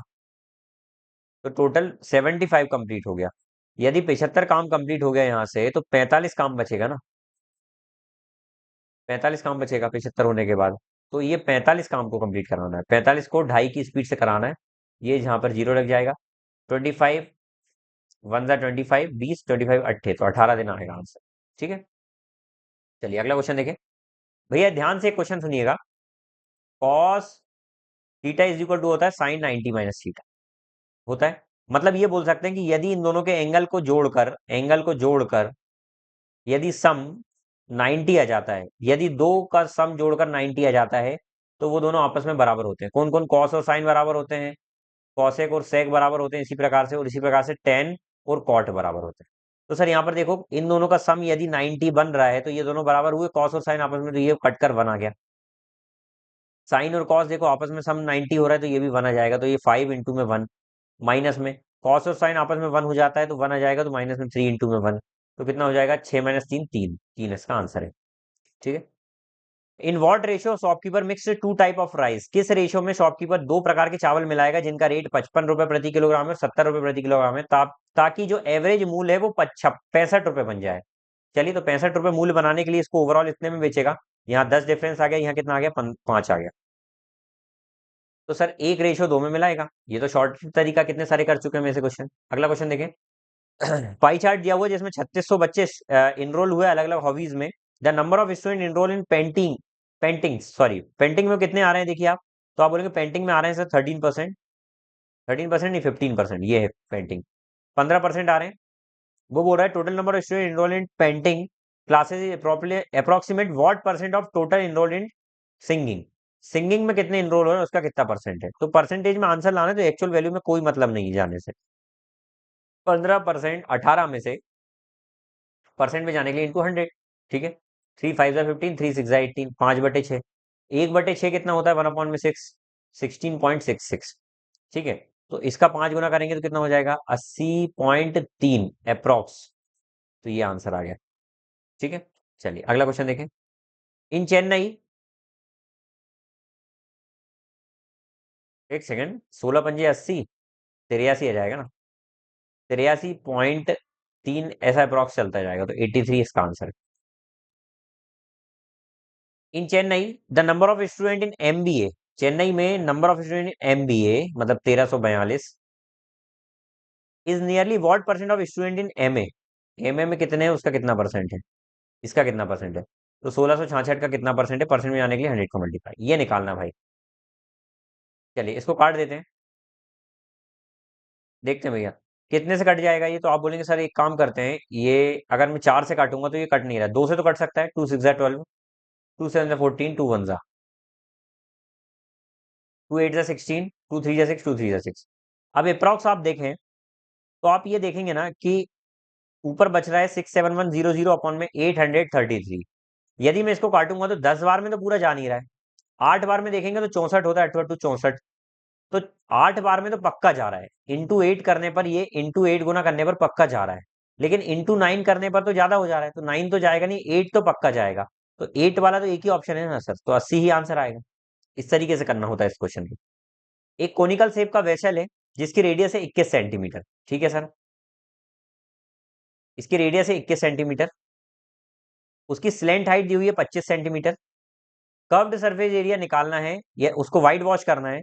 तो कॉस्ट ऑफ पेंटिंग निकालिए, यदि 1.5 रुपए प्रति स्क्वायर सेंटीमीटर स्क्वायर से आप इसको पेंट करेंगे तो सर कर्व्ड सरफेस एरिया तो यही होता है, तो वो फॉर्मूला होता है पाई आर एल। ठीक है। तो पाई आर एल क्या हो जाएगा? 22/7 इंटू में 21 इंटू में एल कितना हो जाएगा? 25। ठीक है। और निकालना क्या है, किस रेट से? 1.5 के रेट से। पॉइंट हटा कर नीचे आ जाएगा 10, 7 × 21। क्या इतना बात समझ में आ गया? 5 × 3 = 15, 5 × 2 = 10, 2 11 75 तिया 225 इंटू में 11, तो 5 2 7 और ये 4 और 2, 2475 इसका आंसर है। The average percentage of marks obtain bye all student in Hindi, Hindi में टोटल एवरेज कितने परसेंटेज मार्क्स स्कोर किए जा रहे हैं। तो सर 85 और 75 को जोड़ेंगे तो 160, 160 और 150 हो जाएगा 310। कितने में से टोटल? 1 2 3 4 पर सब्जेक्ट पर 100 का है, तो टोटल 400 में से इंटू 100।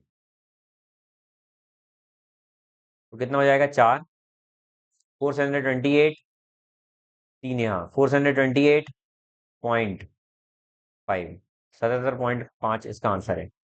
ठीक है, चलिए अगला प्रश्न देखें। यहाँ पर बोला जा रहा है ए जो है वो डायरेक्टली प्रोपोर्शनल है बी के, वो बी जो है वो इनवर्सली प्रोपोर्शनल है सी के, और सी जो है वो, अब सी जो है वो डायरेक्टली प्रोपोर्शनल है ना डी के, तो अगर 1/c निकालना है तो वो 1/d के होगा डायरेक्टली प्रोपोर्शनल, तो ये हो जाएगा 1/d के। तो हमको इसका रिलेशन इससे निकालना है, तो सर वो क्या बन रहा है, तो ए इनवर्सली प्रोपोर्शनल 1/d बन रहा है। ठीक है, चलिए।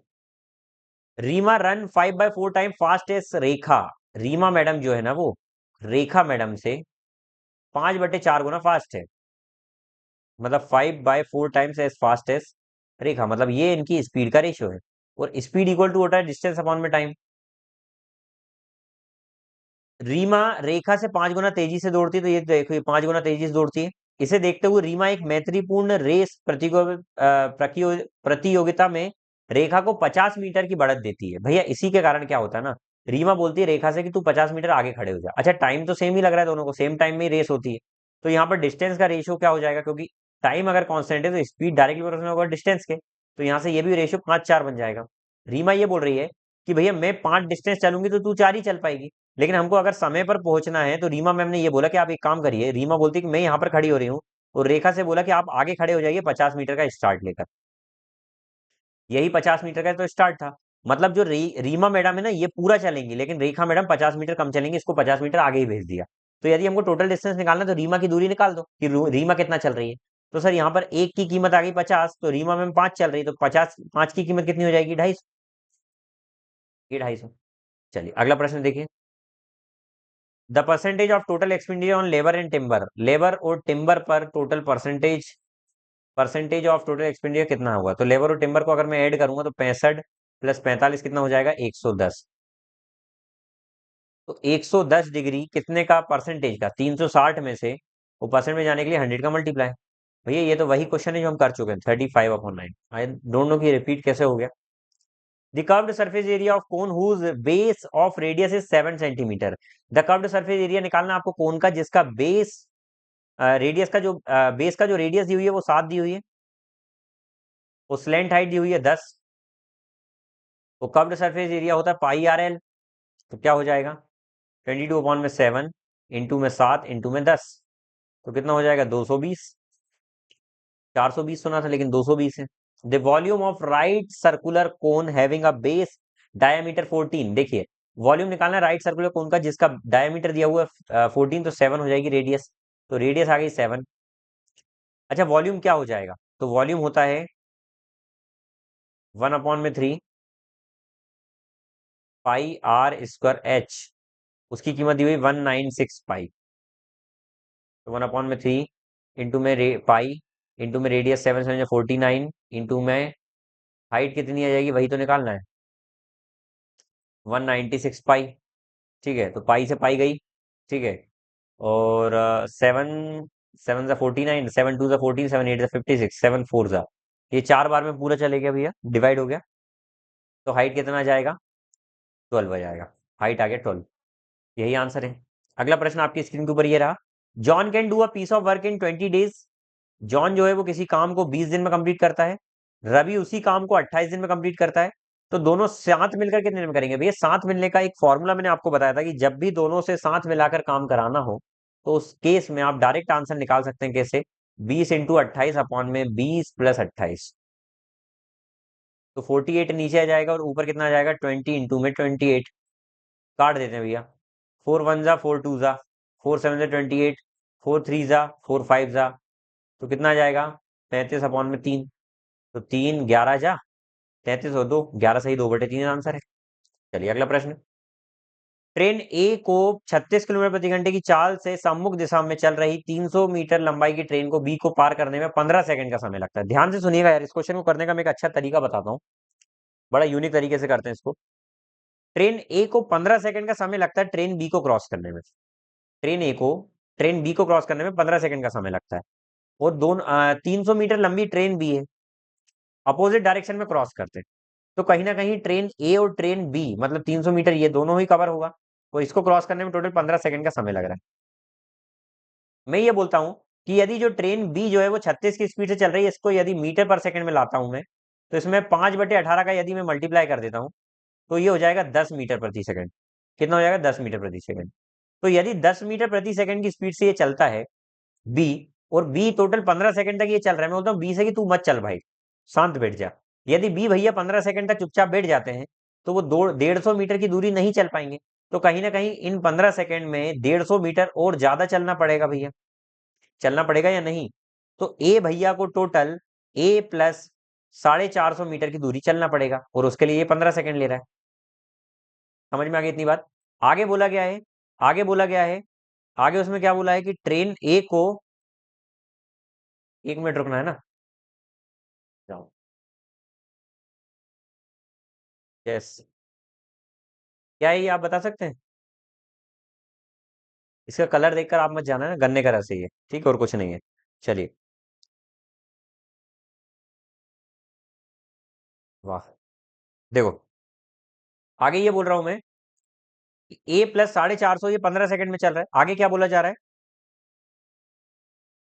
आगे बोला जा रहा है further train A require 30 second to cross 500 metre. अब आगे बोला जा रहा है कि ए को 30 सेकंड का समय लगता है यदि वो 500 मीटर लंबी स्टेशनरी ट्रेन सी को, अच्छा देखिए, ट्रेन सी खड़ी हुई है तो मैं प्लेटफॉर्म ही बोल देता हूँ ना, खड़ी ट्रेन तो प्लेटफॉर्म ही होती है। तो 500 मीटर लंबी ट्रेन को यदि वो क्रॉस करता है ए, तो ए खुद को और उसको क्रॉस करेगा ना, तो उसमें उसको 30 सेकंड का समय लगता है। तो कहीं ना कहीं देखिए 50 मीटर ही तो बढ़ गया ना, 50 मीटर ही तो बढ़ गया ना। तो ये 50 मीटर ज्यादा ही तो कवर करना पड़ रहा है इसको, और क्या कवर करना पड़ रहा है? यही 50 मीटर ही तो कवर करना पड़ रहा है ना ज्यादा, और उसके लिए कितना, 15 सेकंड का समय बढ़ जा रहा है। तो पहला तरीका तो ये है, इस तरीके से मुझे उम्मीद है कि आप लोगों को ज्यादा समझ में नहीं आ रहा होगा, इसलिए मैं इसका दूसरा तरीका ही बता देता हूँ, ठीक है? 1 मिनट रुकना।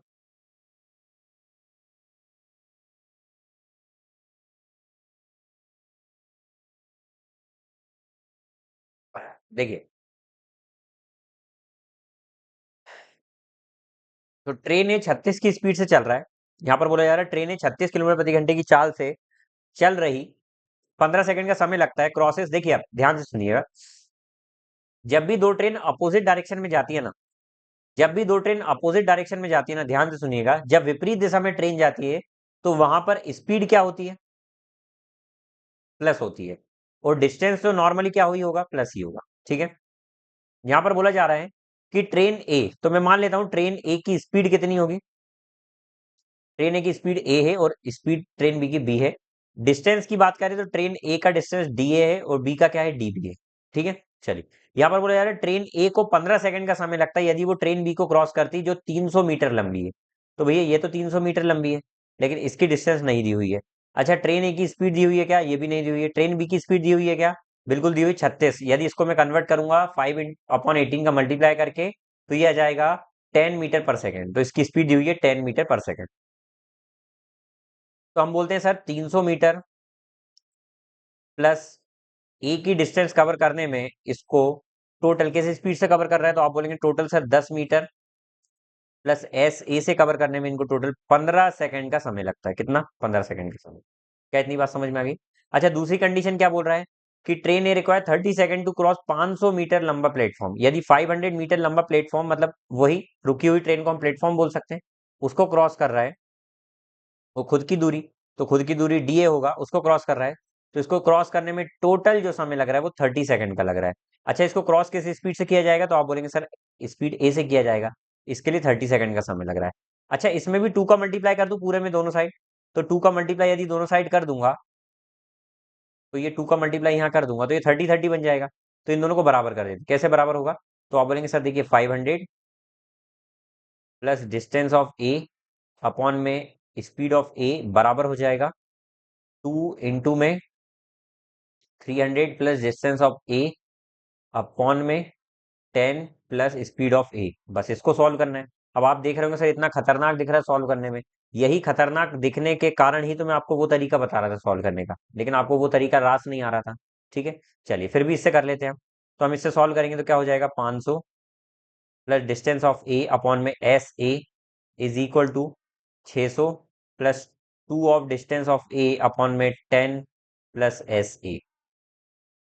अब देखिए यहाँ पर कुछ थोड़ा सा स्मार्ट तरीका लगा सकते हैं क्या हम? यहाँ पर ये 500 प्लस डी है तो दिख ही रहा है, यहाँ पर 100 प्लस स्पीड 10 दी हुई है। और क्रॉस मल्टीप्लिकेशन करेंगे, यहाँ से भी करेंगे, बहुत ही लंबी जा रही है ये प्रोसेस भाई। आप इसको सॉल्व करेंगे ना तो आंसर यहाँ से 200 ही आएगा, आप इसको सॉल्व कर लीजिएगा। लेकिन मैं इसके सॉल्व करने के फेवर में नहीं हूँ, आपको मैं इसका शॉर्ट तरीका ही बताऊंगा, इसमें मजा नहीं आ रहा है मुझे। ठीक है, ध्यान से सुनिएगा। ट्रेन ए को 15 सेकंड का समय लगता है ट्रेन बी को क्रॉस करने में। कब? जब दोनों अपोजिट डायरेक्शन में, मतलब मान लो इस तरीके से आ रहे हैं। ठीक है, तो इस तरीके से आ रहे हैं तो ये दोनों एक दूसरे की लंबाई ऐसे क्रॉस करेंगे, इस तरीके से। मतलब इनको में अगर एक ट्रेन ये है और एक ट्रेन ये आना शुरू कर रहे हैं, तो टोटल ये डिस्टेंस क्रॉस करेंगे। तो पहले क्या हो रहा था, एक भैया तो 300 मीटर का है, ये भैया मान लेते 1 मीटर के, तो टोटल इतनी दूरी कर रहे हैं। लेकिन साथ साथ मैं ये बोल रहा हूँ कि ये 36 की स्पीड से चल रहा है। 36 का मतलब होता है 10 मीटर पर सेकेंड। तो मैं बोलता हूँ कि बी को रोक दें कि बी भाई तू चल मत, तू चल मत। इनको 15 सेकंड का समय लग रहा है ना, 15 सेकंड में ये कितनी दूरी कवर कर रहे हैं? तो आप बोलेंगे सर 15 सेकंड में ये एक ही दूरी कवर कर रहे हैं और दूसरा 300 मीटर कवर कर रहे हैं, यही कवर कर रहे हैं। मैं ये बोल रहा हूं कि इस 15 सेकंड में यदि मैं सिर्फ ए को ही चलाऊं तो बी को बोलेंगे तू चल मत। तो बी भैया 10 की स्पीड से चल रहा था, अगर 15 सेकंड तक बी चला होगा तो बी 15 सेकंड में टोटल 150 मीटर चल दिया होगा। कितना चल दिया होगा? 150 मीटर। तो मैं बी से बोल रहा हूँ भाई तुमने 150 मीटर चल दिया होगा ना, तो आपसे बोल रहे हैं हम कि आप शांत बैठ जाइए। यदि बी बोलता है कि मैं चुप बैठूंगा तो वो 150 मीटर में नहीं चल पाऊंगा, 150 मीटर में कवर नहीं करूंगा, तो इनका जो है वो 150 मीटर कवर नहीं होगा। कितना कवर नहीं होगा? 150 मीटर कवर नहीं होगा। अच्छा, दूसरा केस क्या बोल रहा है कि वो 30 सेकंड में 500 मीटर लंबी ट्रेन को क्रॉस करते हैं प्लस ए को क्रॉस करते हैं। इतनी बात समझ में आ रही है? 500 मीटर लंबा क्रॉस करते हैं तो ये 30 सेकंड का समय लग रहा है। अच्छा, ये 15 सेकंड का समय क्यों बड़ा होगा ये मुझे बता दीजिए आप। सर यहाँ पर तो ए को क्रॉस कर रहा है, यहाँ पर भी ए ही क्रॉस कर रहा है, लेकिन ये 15 मीटर का समय क्यों बढ़ रहा होगा? तो आप एक बात बताइए, टोटल यहाँ पर अब इसको कितना कवर करना पड़ेगा? 450 नहीं करना पड़ेगा, 450 ही तो करना पड़ेगा। तो टोटल कितना ज्यादा बढ़ गया? 50 मीटर ज्यादा बढ़ा। 50 मीटर ज्यादा क्यों बढ़ा? क्योंकि यहाँ पर 15 की स्पीड, 15 सेकंड ज्यादा लग रहे हैं। इस 50 मीटर ज्यादा कवर करने के चक्कर में इसको 15 सेकंड ज्यादा लग रहा है, तो इसकी ए की स्पीड ये आ जाएगी भैया। तो ए की स्पीड कितनी आ गई? 10/3 आ गई, 10 मीटर पर सेकंड आ गई, 10/3 मीटर पर सेकंड आ गई। तो सर यहाँ से हम किसी में पुट करके निकाल सकते हैं। अब देखिए हम इसमें यूज करके निकाल सकते हैं। तो सर यहाँ पर अगर मैं देखूंगा तो 30 सेकंड तक चलाना है, तो 30 की स्पीड से यदि मैं 30 सेकंड तक चलाऊंगा तो आंसर यहाँ पर फिट नहीं बैठ रहा है यार। 15 सेकंड आ रहा है, 150 आएगा ना? 150 नहीं आएगा, 450 आ रहा है। 450 से 50 का कवर कर रहा है, यदि मैं इसको माइनस करता हूँ तो 150, 350। ये माइनस होगा ना भाई डिस्टेंस, ये माइनस होगा ना। एक सेकंड, आप लोगों को समझ में नहीं आया होगा, मैं फिर से कवर कर देता हूँ। देखिए, पूरा रब करके बता देता हूँ एक बार। देखिए, अरे क्या क्या कलर खोल रहे हैं, एक सेकंड रुकिएगा, ये क्या कवर आ रहा है देखिए। मैं बोल रहा हूँ ए के केस में कि पहला केस ये बोल रहा है, दो केस बन रहे हैं यहाँ पर, दो केस, पहला केस और दूसरा केस, बहुत ही ध्यान से सुनिएगा। पहले केस में बोल रहा है कि ए 15 सेकंड में जा रहा है, ए को 15 सेकंड लग रहा है, और क्या क्या क्रॉस कर रहा है? ए 300 मीटर का तो उसकी लंबाई क्रॉस कर रहा है बी भैया की, प्लस ए खुद को क्रॉस कर रहा है, उसमें 15 सेकंड लग रहा है। लेकिन मैं बोल रहा हूँ बी चल भी तो रहा भैया, तो बी से बोलो भाई तू चल मत यार, बी से बोलो कि तू चल मत। तो एक बात बताना, बी, ये दोनों भाग रहे थे, ये इधर भाग रहा था, ये इधर भाग रहा था, यदि बी यहाँ भागेगा नहीं तो बी यहीं खड़ा रहेगा। तो बी की जो डिस्टेंस थी वो 36 की जगह हम इसको 10 मीटर पर सेकंड कर देते हैं। तो ये 10 मीटर पर सेकंड के हिसाब से यदि ये 15 सेकंड नहीं भागेगा तो total 150 second distance, 150 metre distance बढ़ जाएगी ना। अब ये जो 150 मीटर डिस्टेंस जो ये नहीं भाग रहा है ना, ये क्या कर रहा था, ये कम कर दे रहा था डिस्टेंस। तो कहीं ना कहीं ये जो 150 मीटर डिस्टेंस कम कर रहा था, ये 150 मीटर डिस्टेंस यहाँ से कम हो जाएगी ना, क्योंकि ए भाग नहीं रहा है, ए भाग नहीं रहा है तो उसका डिस्टेंस भी कम हो जाएगा। तो सर यहाँ से ये जो 15 सेकंड वाला केस बन रहा है वो क्या बन जाएगा? 150 मीटर बन जाएगा प्लस ए की स्पीड बन जाएगा। क्या इतनी बात समझ में आ गई? अच्छा, दूसरे केस में क्या बोल रहा है कि ए जो है वो 30 सेकंड का समय ले रहा है, लेकिन इस 30 सेकंड में वो 500 मीटर की तो ट्रेन को कवर कर रहा है और दूसरा ए कवर कर रहा है, दूसरा ए को भी कवर कर रहा है। मतलब सीधी सी बात ये है सर कि ये जो 300 मीटर की ट्रेन थी ना, 300 मीटर की जो ट्रेन थी ना, उसमें हम सिर्फ ए को ही दौड़ाना चाह रहे हैं। हम क्या चाह रहे हैं कि सिर्फ ए ही दौड़े, बी नहीं दौड़े। तो बी ये बोलता है भैया कि अगर मैं रुक जाऊंगा ना, अगर तुम मुझे रोक दोगे और मैं अपोजिट डायरेक्शन में जा रहा हूँ, तो ये जो 150 मीटर की डिस्टेंस है ना, ये 150 मीटर की डिस्टेंस तुमको कम चलना पड़ेगा। यहाँ पर कितना बढ़ गया सर? तो 350 बढ़ गया। 350 कितना? 15 सेकंड में। तो 350 के हिसाब से 15 सेकंड में इतना, तो 30 सेकंड में कितना? तो आप बोलेंगे सर 30 सेकंड में 700 चल जाएगा। 30 सेकंड में 700 चल जाएगा। तो सर यहाँ पर टोटल 700 चल रहा है, 700 में से 500 तो ट्रेन की लंबाई, तो एक ही कितनी 200 रही होगी ना। सबसे बेस्ट तरीका यही है भाई इसका करने का। ठीक है, इसको हम शिफ्टिंग मेथड के नाम से जानते हैं। किस नाम से? शिफ्टिंग। यदि ये नहीं आया तो कमेंट में लिखकर बताएं भाई, इस क्वेश्चन को मैं अलग से लिख रह जाऊंगा, इस टाइप के क्वेश्चन लिख रह जाऊंगा अलग से। ठीक है, चलिए अगला क्वेश्चन देखें। During the period of 1989 to 94, 89 से 94 तक, which type car features continuously increase in production? कौन सी कार इंक्रीज हुई कंटिन्यूसली? ये बढ़ी, ये कम हो गई, ये तो नहीं होगी। ये कम हुई, नहीं। ये कम हो रही है, नहीं। ये बढ़ रही है, ये बड़ी बड़ी बड़ी बड़ी बड़ी पूरी बढ़ रही है भैया। तो एस बढ़ रही है, एस कंटिन्यूसली बढ़ रही है। इजी क्वेश्चन था। During the period of this, same question दिया हुआ है, कंटिन्यूसली डिक्रीज। डिक्रीज किस किस का हो रहा है देखिए, ये कम, ये बढ़ गया, ये तो नहीं होगा। ये ज्यादा, ये भी नहीं होगा। ये कम, कम, कम, कम, कम, कम, हाँ यहाँ तक ही कम हो रहा है भैया, आर आ जाएगा। हर साल कम हो रहा है। चलिए अगला प्रश्न देखें। At courier shop the weight of 8 parcels were found, इतना इतना इतना। Find average weight. Average weight total को जोड़कर भैया आधा करना है। इसको मैं 1500 ग्राम कर सकता हूँ। 1 किलो 500 ग्राम को मैं 1500 ग्राम कर देता हूँ। ठीक है, तो 1500 ग्राम, और ये हो जाएगा 1250 ग्राम, 1350 ग्राम। अगला हो जाएगा 750 ग्राम। अगला हो जाएगा 950 ग्राम। अगला हो जाएगा 700 ग्राम। अगला हो जाएगा 400 ग्राम। और अगला हो जाएगा 500 ग्राम। सबको जोड़ देते हैं भैया। ठीक है, सुन सा बसुन प्यार की धुन, या सबको ऐसे जोड़ते हैं। 500, 400, 900, 900 और 700, 1600। ठीक है, 1600 हो गया। 1600 के बाद आ जाएगा 9 और 7, 16 दूनी 32, 3300। 3300 हो गया। 3300 के बाद ये 50 50 जोड़ूंगा तो 3400 हो जाएगा। 3400 में आप 3400 में ये हो गया 3400। 3400 में आप 2500 और 5 3 और 4000 और जोड़ दीजिए, तो कितना हो जाएगा ये? 7400 हो जाएगा। 7400 हो गया। और 7400 के बाद ये आधा किलो और आ रहा था ना, ये भी तो आ रहा था भाई, ये भी, हाँ यही है। 7400 हो जाएगा, 7400। वो कितने हैं टोटल? 8 पार्सल। तो 8 9 जा 72, 2 यहाँ आ गया, 8 2 जा 16, 5 जा 825 ग्राम, इसका आंसर है ये। चलिए अगला क्वेश्चन देखें। एक त्रिभुज, एक त्रिभुज एबीसी एक त्रिभुज एबीसी है भैया, ए बी सी, जिसमें डी और ई दो पॉइंट है, ए बी पर और ए सी पर। डी और बी बिंदु है दो, जिसमें बोला जा रहा है कि जो एडी है ना, एडी, ए बी का एक एक छठवा है। एडी जो है वो ए बी का एक छठवा है, मतलब यदि ये ए है तो ये पूरा 6 है। और ए ई जो है ना, ए ई, वो एक छठवा है ए सी का, एक छठवा है ए सी का। तो यहाँ पर कहीं ना कहीं रेशियो क्या बन रहा है? 1:6, 1:6। तो मिड पॉइंट थ्योरम जो होती है वो ये बोलती है, थेल्स थ्योरम भी जिसको बोलते हैं, उसके हिसाब से यदि ये 1:6 में आ रहा है, मतलब ये 1 और ये पूरा 6, तो ये भी 1:6 में ही कटेगा। यहाँ पर बोला बीसी जो दिया हुआ है आपका 22, मतलब यहाँ 6 की जगह दिया हुआ है 22, तो आपको बोला जाए डी निकालिए। डी मतलब एक की कीमत निकालना है। तो 92 में 6, 6 3 8.4 आ गया, 6 6 36, 7, ये आ जाएगा अप्रॉक्स, यही आ रहा है भाई। ठीक है, 3.66 आएगा, जिसको हम अप्रॉक्स ये लिख सकते हैं। एक हॉस्टल में इसमें 217 अंडे लगते हैं एक हफ्ते में। 217 अंडे लगते हैं एक हफ्ते में। एक हफ्ते का मतलब क्या होता है? 7 दिन में, 7 डेज में। तो how many eggs will require total month July August and September? जुलाई अगस्त सितंबर में कितने लगेंगे भाई? ये आपको याद है ना, जनवरी फरवरी मार्च अप्रैल मई जून जुलाई। जुलाई 31 का होता है, अगस्त 31 का होता है। देखिए, जुलाई 31 का होता है, अगस्त 31 का होता है, और सितंबर 30 का होता है।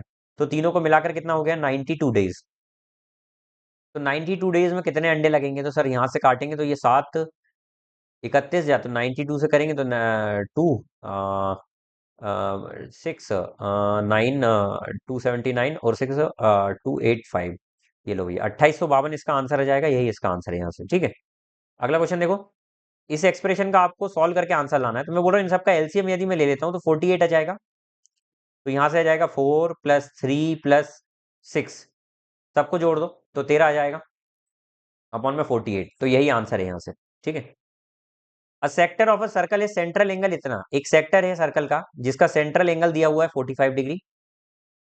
उसकी जो आर्क दी हुई है वो 22 सेंटीमीटर की दी हुई है। तो रेडियस निकालिए। भैया रेडियस ये होती है। अच्छा, ये जो आर्क दी हुई है ये क्या होती है? सर ये 2 पाई आर का कहीं ना कहीं थीटा बटे 360 का पार्ट होती है, और उसी की वैल्यू 22 सेंटीमीटर दी हुई है। तो थीटा की जगह मैं लिख दूंगा 22/7 इंटू में आर, और थीटा कितना है? 45। तो 45/360 इक्वल टू 22। 22 से 22 कट गया, और 45 से 8 टाइम्स में कट गया, 2 4 आ जाएगा, तो रेडियस कितना आ जाएगा? 28 सेंटीमीटर। ये 28 आपका आंसर आ गया। ठीक है, चलिए अगला प्रश्न देखें। यदि अंकित मूल्य क्रय मूल्य से 75% अधिक है, अंकित मूल्य मतलब मार्क्ड प्राइस, क्रय मूल्य मतलब कॉस्ट प्राइस से 75% अधिक है, मतलब ये यदि 75% का मतलब क्या होता है? 3/4। यदि ये 3 है, यदि ये 4 है तो ये उससे 3 ज्यादा 7 है। एंड डिस्काउंट ऑफ 40% अलाउड, यदि यहाँ 40% का डिस्काउंट दिया जाता है। 40% का डिस्काउंट का मतलब क्या होता है सर? 40% का डिस्काउंट का मतलब होता है 2/5 कि 5 की वस्तु पर 2 डिस्काउंट। या फिर आप डायरेक्ट भी निकाल लें तो इस पर 40% का डिस्काउंट देने पर प्रॉफिट परसेंट कितना होगा इसको? तो 20% जैसे 40% जैसे डिस्काउंट देता हूं मैं इस पर, तो बचेगा ये कितना? 60%। तो 60% इसका कैसे निकलेंगे? 4.2 हो जाएगा। तो कितना प्रॉफिट बच रहा है? 0.2 का कितने पर? 4 पर, इंटू में 100% में जाने के लिए 100। तो कितना? 5% जाएगा भैया, 5% आएगा। आप और तरीके से भी कर सकते हैं, इसकी जगह आप इसको 40 बना लें, इसको 70 बना लें। 40% का डिस्काउंट मतलब कितना? एक 10% होगा 7, तो 28 का डिस्काउंट, तो यहाँ कहीं ना कहीं 42। तो 2 का फायदा 40 पर, 2 का फायदा 40 पर मतलब 5% होता है शास्त्रों में। ठीक है, चलिए अगला क्वेश्चन। थोड़ा सा स्पीड तेज रखता हूँ भाई, क्योंकि 50 क्वेश्चन होते हैं, सीपीओ की क्लास ज्यादा लंबी हो जाती है। ठीक है, चलिए। A thief is noticed by policeman at a distance of 300 metre. 300 metre की दूरी से पुलिसमैन चोर को देखता है। दोनों भागना शुरू करते हैं। एक की स्पीड है 11, ऑब्वियस बात है कम स्पीड वाला चोरी होगा। और 13 स्पीड किसकी है? पुलिस वाले की। After running how many kilometre will policeman be able to catch the thief? कितने किलोमीटर के बाद पुलिसमैन थीफ को पकड़ पाएगा? मतलब पुलिसमैन के द्वारा जो चली गई डिस्टेंस वो निकालना है। तो इसको निकालने का डायरेक्ट तरीका मैं आपको बताता हूं। Distance divided by difference of speed, difference of speed into में पुलिस की स्पीड। ये डायरेक्ट फॉर्मूला मैं पहले भी बता चुका हूं। तो डायरेक्ट पुट कर देते हैं कि पुलिस कितने डिस्टेंस पे पकड़ेगा। ये पकड़ने वाला डिस्टेंस है, ठीक है। तो डिस्टेंस हो जाएगी इनका इनका डिस्टेंस कितना हो जाएगा? 300। अच्छा, यहाँ पर एक बात और, यूनिट से भी कोई मतलब नहीं, यूनिट कुछ भी हो ध्यान देने नहीं, यूनिट को इग्नोर आए नमः। ठीक है, चलिए। मतलब स्पीड की यहाँ पर डिफरेंस कितना हो गया? 13 और 11 में 2, और इनटू में पुलिस वाले की स्पीड कितनी? 13। तो ये कितना आ जाएगा? ये 150, और 0 13 5 65 को 5 6 या 13 6 19 196। क्या हो रहा है भाई? 13 5 65 होता है यहाँ ना। 1950 क्या? 1950 क्या मीटर, लेकिन किलोमीटर में पूछ रहा है। तो 1.95 किलोमीटर, 1000 का डिवाइड कर देंगे, तो ये आंसर आ गया। एक आइटम को 1940 में बेचने पर बेचा जाता है 15% के डिस्काउंट पर। An item with marked price of rupees 1940 was sold at discount of 15%। 15% का डिस्काउंट देना मतलब 85% में बेचना। 85% का मतलब होता है 17/20 में बेचना। 17 का मल्टीपल कौन सा है सर? यही आंसर देखना है। 17 के टेबल में देखने से अच्छा सर इसको काट ही लेते हैं। 2 9 जा 18, 2 7 जा 14, 7 7 जा 49 भैया। 9 तो सभी में आ रहा है, एक में ही नहीं आ रहा है। ठीक है, तो इससे बेस्ट तरीका क्या हो सकता है? डिजिटल सम भी कर सकते हैं, लेकिन यहाँ डिजिटल सम फेल हो जाएगा, लगभग सभी सेम आ रहे हैं। ठीक है, तो देखते हैं 17 7 जा कितना होता है। तो 17 7 जा यदि करते नहीं आता है तो आपको चुल्लू भर पानी में 119 होता है ना। तो ये 11 कैरी ओवर हो जाएगा। 17 9 जा कितना होता है? तो 153 154 164, तो 1649 आंसर आ जाएगा। ठीक है, सितंबर में बेकरी क्यू और एस द्वारा एक साथ मिलकर बेचे गए केक की कुल संख्या। सितंबर में क्यू और एस, सितंबर में क्यू और एस, सितंबर में क्यू और एस द्वारा बेचे गए केक की कुल संख्या कितनी है? कुल संख्या भैया 189 प्लस 154। पी और आर द्वारा एक साथ मिलकर बेचे गए, पी और आर, सितंबर की ही बात चल रही ना। ठीक है, पी और आर, पी और आर, तो कितना हो जाएगा?